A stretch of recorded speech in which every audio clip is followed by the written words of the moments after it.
भगवान तोरा गोरकी। अभी आप सुन रहे हैं धर्मेंद्र निर्मलिया को। भगवान तोरा गोरकी फुर्सत से बनल कहूगे। भगवान तोरा गोरकी फुर्सत से बनल कहूगे। के चांद गगन के नाम जान तोहरा सजल कहूगे। भगवान तोरा गोरकी फुर्सत से बनल कहूगे। भगवान तोरा गोरकी फुर्सत से बनल कहूगे।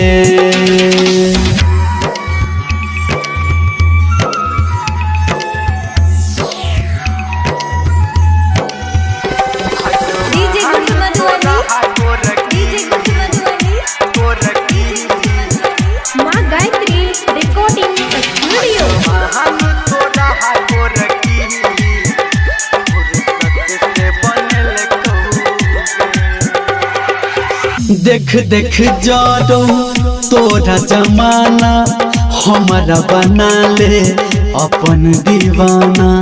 देख देख जादो तोरा जमाना हमारा बना ले अपन दीवाना। हमारा बना ले अपन दीवाना। तोरा सजल को भगवान तोरा गोरकी फुर्सत से बनल कहूगे। भगवान तोरा गोरकी फुर्सत से बनल कहूगे।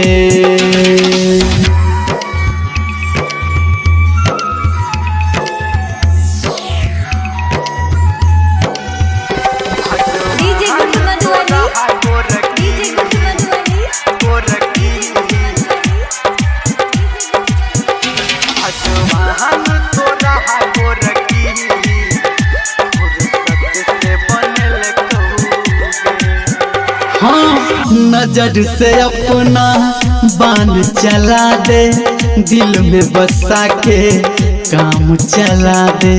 नजर से अपना बाण चला दे, दिल में बसा के काम चला दे। दिल में बसा के काम चला दे।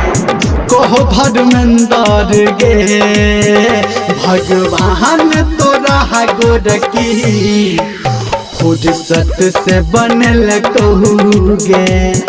भगवान तोरा गोरकी फुर्सत से बनल कहूगे। भगवान तोरा गोरकी फुर्सत से बनल कहूगे।